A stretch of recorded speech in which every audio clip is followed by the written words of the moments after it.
다윗과 그의 사람들이 사흘 만에 시글락에 이른 때에 아말렉 사람들이 이미 네겝과 시글락을 침노하였는데 그들이 시글락을 쳐서 불사르고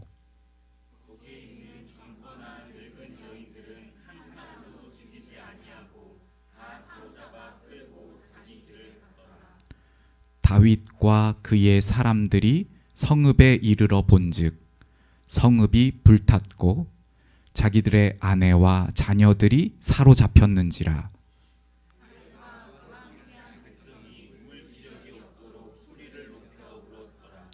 다윗의 두 아내 이스라엘 여인 아히노암과 갈멜 사람 나발의 아내였던 아비가일도 사로잡혔더라.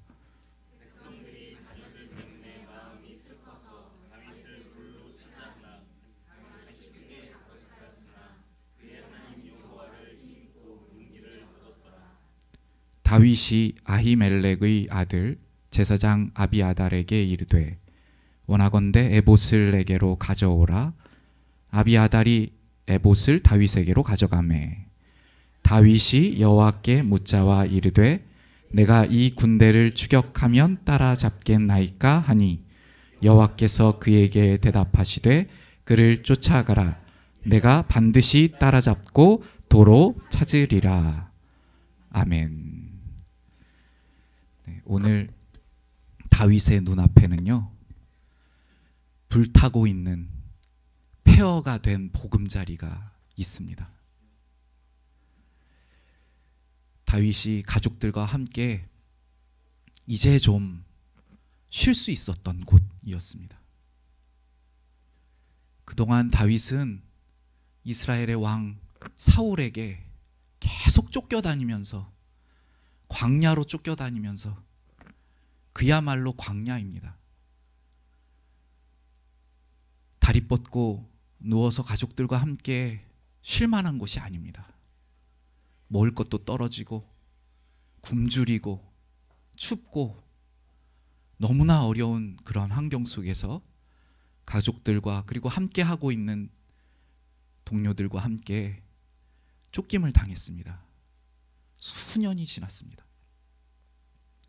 다윗은 선택을 했습니다. 블레셋이라는 나라에 망명을 해야 되겠다. 하나님께서 왕으로 세워주셨지만 왜 이 기간이 그토록 긴지 다윗은 자신의 머리로는 이해할 수 없었지만 하나님의 주권을 인정하고 그 고난 중에 있었습니다. 그리고 더 이상 사울의 손을 피할 수가 없을 것 같아서 이스라엘의 적국이었던 블레셋에 망명을 합니다. 지금 우리가 읽고 있었던 시글락이라는 곳이 그 망명을 하여서 그 적국의 왕이었던 아기스 왕이 다윗에게 살 수 있도록 준 성읍이 시글락입니다. 그 시글락에서 이제 몇 개월 자녀들과 어린 자녀들과 그리고 연로하신 부모님들, 동료들과 아내들과 함께 좀 살았던 것입니다. 근데 오늘 1절에 보면 이제 아기스 왕이 소집을 했기 때문에 다윗도 그곳에 함께 나아갔다가 사흘 만에 돌아왔다고 하고 있습니다. 그 시글락에 돌아왔는데 공격을 받은 거예요. 아말렉이라고 하는 적들로부터 공격을 받아서 다 빼앗기고 아내들도 다 빼앗기고 자녀들도 없습니다. 어떤 마음이었을까요? 불타고 있고. 여러분 다윗이었다면 어떤 마음이셨겠어요? 우리 사랑하는 아이들, 사랑하는 아내 다 잡아가고 그 성읍은 불타고 있고 어떤 원망하는 마음이 들지 않을까요? 하나님, 제가 지금까지 하나님의 주권을 인정해서 사울 2번이나 죽일 수 있는 기회 있었지만 하나님께 맡겨드리고 제 손으로 복수하지 않고 그래도 이 시간까지 왔는데 하나님, 아내 다 잡혀가고 아이들 다 잡혀갔습니다.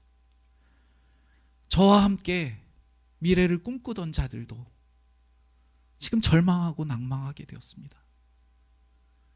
하나님 어떻게 해야 하나요? 어떻게 된 것입니까? 환경적으로 볼 때는 정말 우리의 본성과 같으면 화가 나고 너무 절망스럽고 하나님께 원망을 할 만한 우리의 본성이라면요. 그래서 이들이 다 용사들이었는데요. 어느 정도로 이것이 충격이었냐면 울 기력이 없을 만큼 울 정도로 충격적이었던 것으로 성경이 기록합니다. 다윗과 함께한 그 용사들이었습니다. 아마 다윗보다 체구가 더 컸던 사람들과 함께 했을지 몰라요. 우리가 왜 이렇게 영화나 드라마 보다 보면 아주 무슨 경찰력이나 이러한 역할 잘 맞는 그런 배우들 있잖아요. 이렇게 잘 자기 몸을 관리해서 그렇게 정말 용사들, 그런 용사들이었는데 낭망하고 절망하여서 울 기력이 없을 만큼 웁니다. 지금까지 다윗을 따르면서 하나님께서 다윗을 이스라엘의 왕으로 기름 부으신 것 믿고 하나님께서 펼치실 그 나라 세워질 것을 믿고 다윗을 따랐던 자들입니다. 이런 상황이 되자 자신의 가족 다 잃고 이렇게 자녀들 다 잃게 되자 다윗에게 원망이 들었던 것 같아요. 그래서 이 용사들 중에는요, 다윗을 죽이려고 했다고 오늘 본문이 쓰고 있습니다. 다윗을 죽이려고 합니다. 다윗도 마음이 너무 아팠을 거예요. 그런데 오늘 본문에서는요, 놀랍게도 이 곤란한 중에, 이 어려움 중에 다윗이 그의 하나님 여호와를 힘입고 용기를 얻었더라, 이렇게 기록하고 있습니다. 이 상황이 용기가 생기는 상황인가요? 그런데 그의 하나님 여호와를 힘입고 용기를 얻었더라, 이렇게 기록하고 있습니다. 이것이 어떠한 하나님의 감동이셨는지, 어떠한 하나님의 역사이셨는지, 하나님께서 다윗을 어떻게 붙들고 계셨는지, 또 다윗은 어떻게 새로운 시각으로 나아갔는지를 오늘 함께 묵상하면서요, 오늘 이 시대를 바라볼 수 있는 눈이 우리에게도 열리기를 소원합니다. 다윗이 태어난 시기를 한번 같이 생각해 보겠습니다. 다윗이 태어난 시기는요, 너무나도 어렵고 절망스러운 시기였습니다. 어떠한 시기였냐면 모두가 하나님을 떠나서 떠난 줄도 모르는 시기였습니다. 하나님을 향한 예배가 있었고 제사 드리는 제사가 있었습니다. 그럼에도 불구하고 하나님과 깊은 관계를 맺고 하나님께서 어떠하신 은혜로 우리를 불러주셨는가를 아는 사람들이 없었어요. 그래서 사무엘상 3장에는요, 이러한 시대적인 상황을 이렇게 말씀하고 있었습니다. 하나님의 말씀이 희귀하여 이상이 흔히 보이지 않았더라. 하나님의 말씀이 희귀한 시대예요. 아마 그때에 살던 사람들은 그렇게 생각하지 않았을 거예요.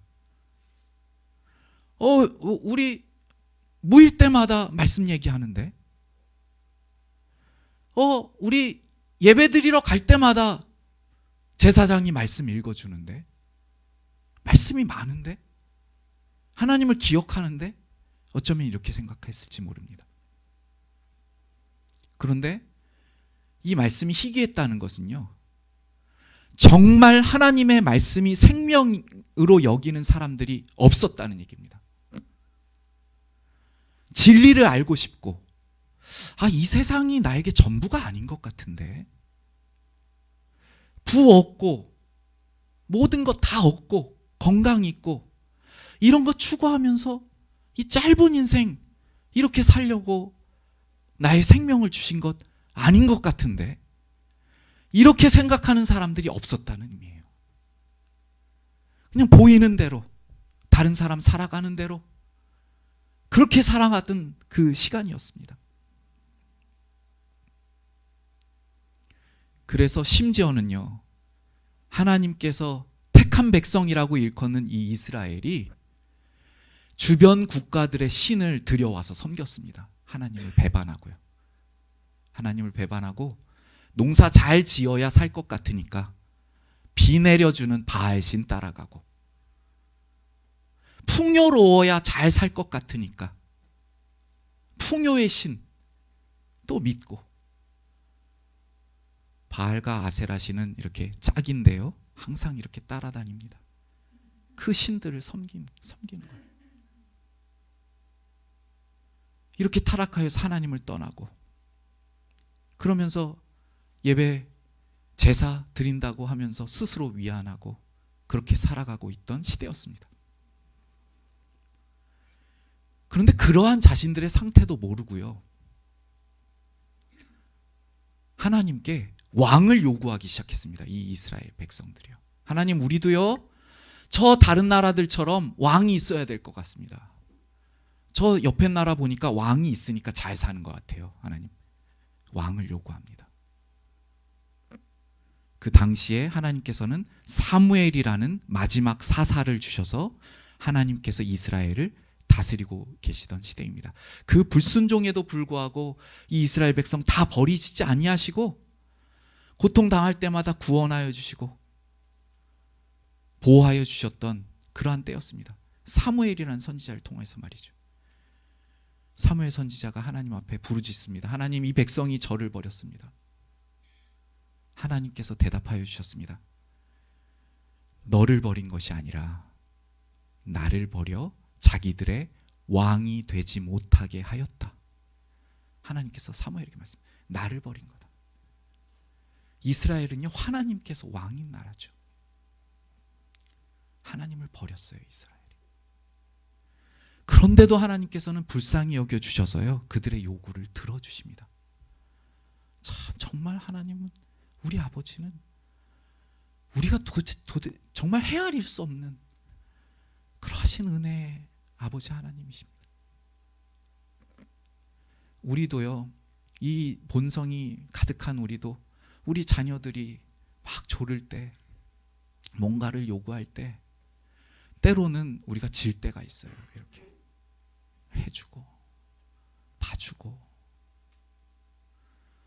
근데 우리 하나님 아버지께서는 정말 놀라우신 은혜와 사랑으로 그 왕 달라고 하는데, 하나님 버린 걸 아는데도 왕을 세워주십니다. 그 첫 번째 왕이 사울이었습니다.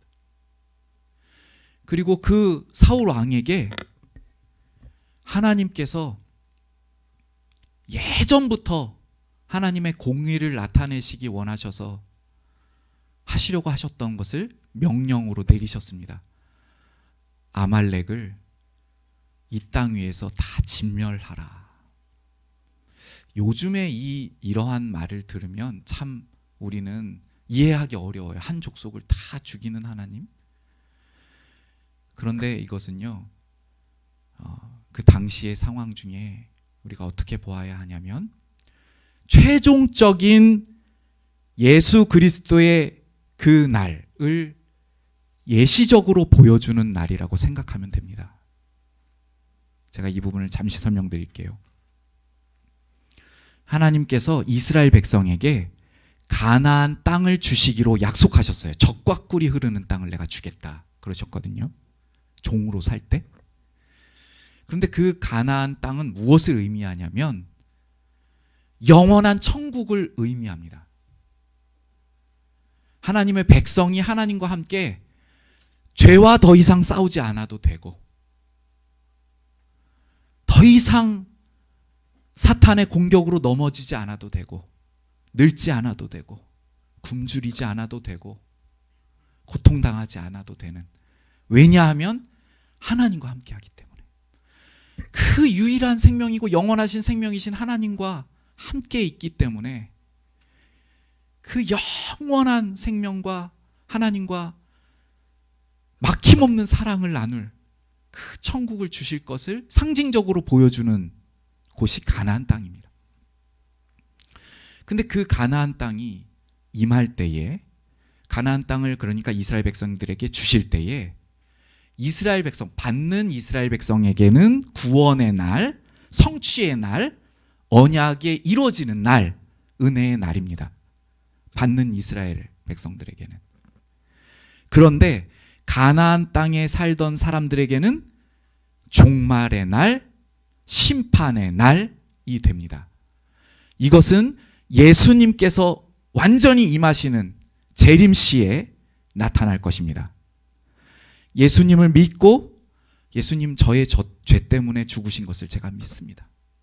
제가 어떻게 해서든지 예수님께서 저를 살려주셨으니 저의 생명 예수님의 것임을 드리며 제가 일평생 살아가겠습니다 하고 산 사람들과, 하나님 없다고 하고 복음을 들었음에도 불구하고 거절하고 자신의 야망과 욕심을 추구하고 살아갔던 사람들에게는 심판이 주어지는, 영원한 형벌이 주어지는 그 날입니다. 이 최종적인 결말처럼 가나안 땅에도 그러한 날이 왔었던 거예요. 하나님께서 가나안 땅을 보시고 얼마나 죄악이 가득하였는지 더 이상 심판을 미루실 수가 없어서 심판을 선고하셨습니다. 우리가 이렇게 선고하잖아요. 재판관이 이렇게 선고합니다. 사형 또는 무기징역 이렇게 선고하잖아요. 그렇게 선고하면 무엇이 일어나야 되죠? 선고 이후에 집행이 일어나야 됩니다. 집행. 그 선고에 대한 집행이 일어나야 되죠. 그것을 누구에게 맡기셨는가? 바로 이스라엘 백성에게 맡기신 거예요. 이스라엘 백성은 그 가나안 땅에 들어가서 하나님께서 선고하신 그 심판 선고를 집행해 나가야 됩니다. 그래서 가나안에 있는 모든 족속들에게 하나님의 공의로운 심판이 이루어져야 돼요. 그런데 이스라엘 백성들이 이렇게 생각했어요. 이렇게 약한데 이제 우리가 힘이 세져가지고 그냥 좀 둬도 될 것 같은데, 같이 살아도 될 것 같고 좀 남겨둬도 될 것 같고 오히려 우리의 종으로 이렇게 두는 게 더 이득일 것 같은데, 하나님의 공의로운 심판을 실행하지 않았습니다. 그래서 오히려 그것이 올무가 되어서요, 그들이 점점 커지고, 그래서 그들이 믿던 신을 오히려 가져오게 되고, 지금 이 다윗이 태어난 시기에는요, 그 하나님께서 명령하신 또 말씀하신 그 심판을 실행하지 않아서 당하고 있는 거예요. 오늘 본문도 아말렉에 의해서 당하고 있습니다. 이 아말렉은요, 하나님께서 사울이라는 왕을 세우시고 명령하셨어요. 아말렉을 다 진멸하라. 사실은 이것을요, 가나안 땅에 들어갈 때, 그 여호수아 시대 때 다 했었어야 됩니다. 불순종했어요. 말씀을 듣지 않았어요. 아담과 같죠. 아담도 하나님의 말씀을 불순종해서 떠나서 선악을 알게 하는 나무를 먹고 그것이 자기에게 유익이 될 것 같으니까, 하나님처럼 될 것 같으니까 하나님 떠난 것 아닙니까? 그 본성대로 이스라엘 백성도 하나님의 군대로 세워주셨는데도 불구하고 이 땅에서 하나님의 공의와 하나님의 영광을 나타내시기 위하여 이스라엘 백성을 불러주셨는데도 순종하지 않았어요. 그래서 지금 이 다윗이 태어난 시대에는요, 너무나도 어려운 시대입니다. 어느 정도였냐면요, 지금 추수감사절인데 이렇게 추수해가지고 곡식들을 쌓아놓잖아요. 옆 나라에서 쳐들어와요. 다 가져가요. 대항할 힘도 없어요. 그래서 언제 이런 공격이 쳐들어올까 너무나도 마음 졸이고, 그런데 그 문제를, 이러한 고통 중에 살아가고 있는 문제를 꿰뚫어 볼 능력이 없었어요. 그게 더 큰 문제입니다. 왜 이러한 일들이 우리나라 가운데 하나님께서 택하신 민족이라는 이 이스라엘에 지금 있는가? 이것을 할 수 있는 사람이 없었습니다. 그런데 하나님께서 말씀이 희귀했던 이 시대에 사무엘을 세우시고 다윗을 세워주셨습니다. 다윗은 그 이유를 알았어요. 하나님의 말씀을 떠났고 하나님과 친밀하지 않고 하나님께 불순종한 그 우리들의 죄악 때문에, 우리들의 본성적인 죄 때문에 마치 하나님과 이스라엘 사이가 멀어져서 마치 하나님으로부터 끊어진 것 같은 이러한 상황이 되었기 때문에 이러한 고통 중에 있음을 다윗은 깨닫고 있었습니다. 그래서 이 시글락에 다윗이 망명되어 있었던 그 시간에도 하나님의 대적, 이스라엘의 대적을 향하여 정복 전쟁을 펼쳤습니다. 다윗이 자신을 어떻게 이해하고 있는지를 잘 알 수 있는 시편이 있는데요. 시편 18편에 보시면 이렇게 말하고 있습니다. 시편 18편 34절을 보시면 내 손을 가르쳐 싸우게 하시니 이렇게 말하고 있어요. 이러한 시대에 나를 하나님께서 부르신 이유는 하나님의 군사로 싸우게 하려 하십니다. 대적들과 싸우고 하나님의 영광을 나타내고 하나님께서 내리신 심판 선고를 실행하는 자로 나를 부르셨구나. 이것을 알고 있습니다. 이것을 우리가 소명이라고 해요. 소명. 여러분, 이 시대를 바라보고 계십니까? 교회가 비판받고 어디 성도라고 할 만한 사람이 있습니까? 목숨을 다하여 예수님을 사랑하고 하나님을 사랑하는 사람을 쉽게 떠올릴 수 있는 시대입니까? 영원한 나라를 위해서 이 짧은 이 세상에 있는 썩어질 것들을 뒤로 하고 그 영원한 하나님의 말씀을 사랑하고 하나님의 말씀을 순종하려고 하고 정말 그분을 높이고 그분을 섬기고 그분을 위하여 오늘 하루하루를 걸어가고 있는 그 믿음의 사람들이 지금 우리 주변에 많습니까? 정말 이 시대가 너무나도 어려운 시대 아닙니까? 이 다윗이 태어났던 그 시대와 같아요. 정말 신앙을 찾아보기 어려운 시대에 우리가 살고 있습니다. 예배는 형식이 되어버렸고 일주일에 한 번 드리는 형식이 되어버렸고 나 중심으로 내가 추구하고 내가 만족스럽고 내가 누리고 싶어하는 것 때문에 신앙을 합니다. 내가 바라고 내가 취하고 싶은 것들 때문에 하나님을 믿는 시대가 아닙니까?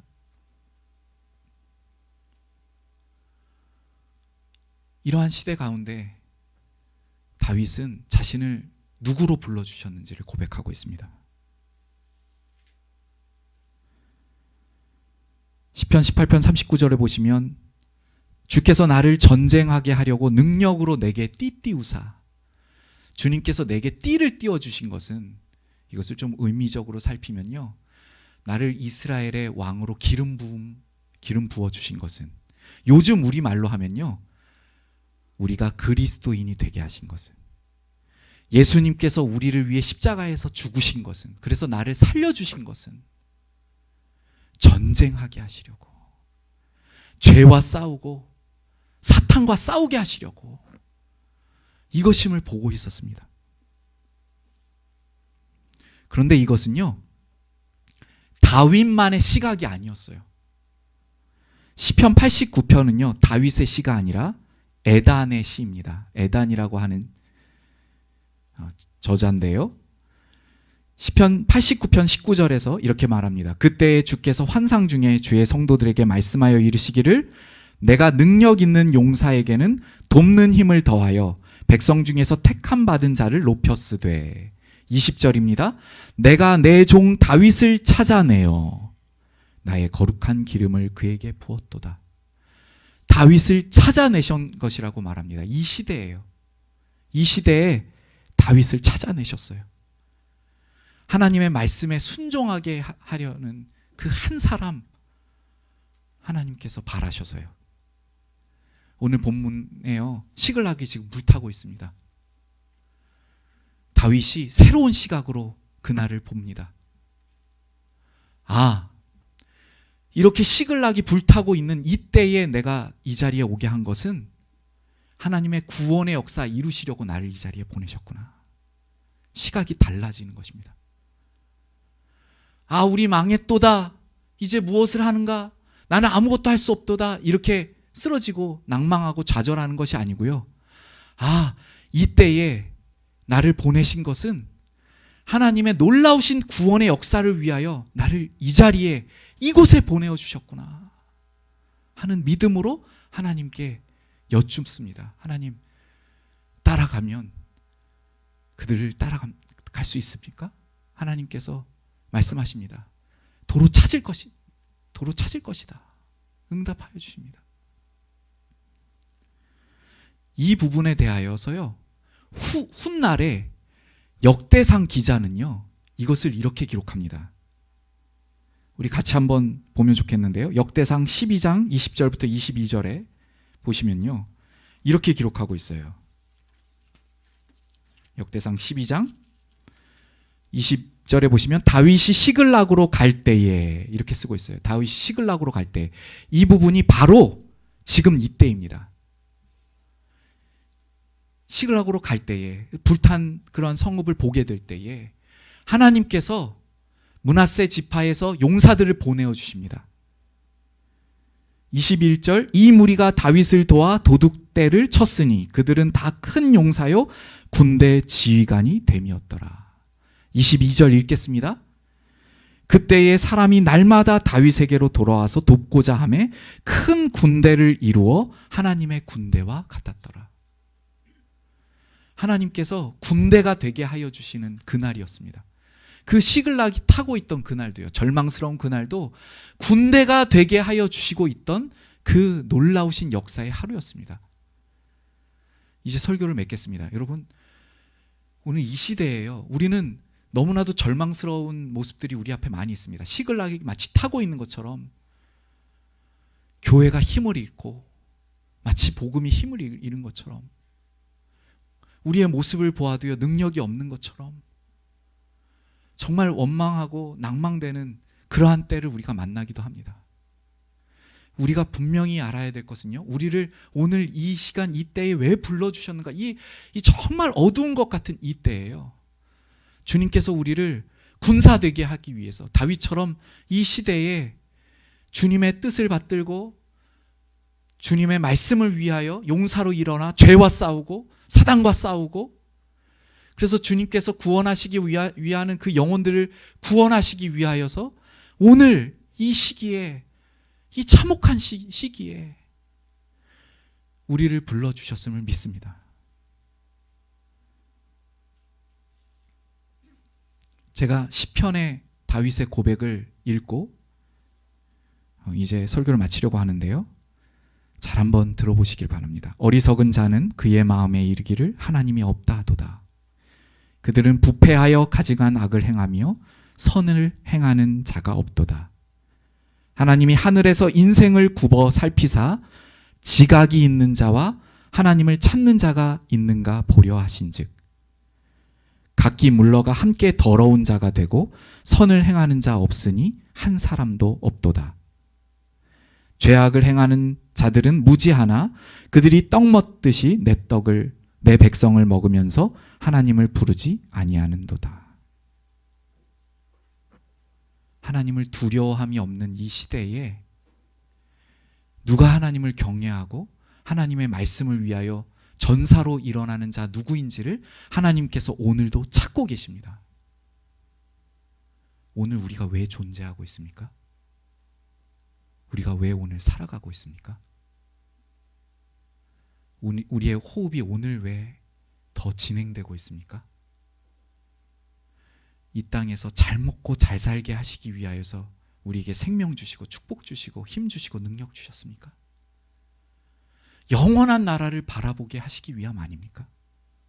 그 영원한 나라를 위하여 오늘 우리에게 맡겨주신 죄와 싸우며 주님의 나라를 위하여 잃어버린 영혼을 향하여 나아가게 하시기 위하여 우리를 주님의 군사로 불러주셨음을 믿습니다. 이 고백으로 한 주간 우리의 직장으로, 우리의 학업을 향하여, 우리의 삶을 향하여, 우리의 가정을 향하여 나아가실 수 있는 십자가 생명교회 모든 성도님 되시기를 말씀으로 부탁드립니다.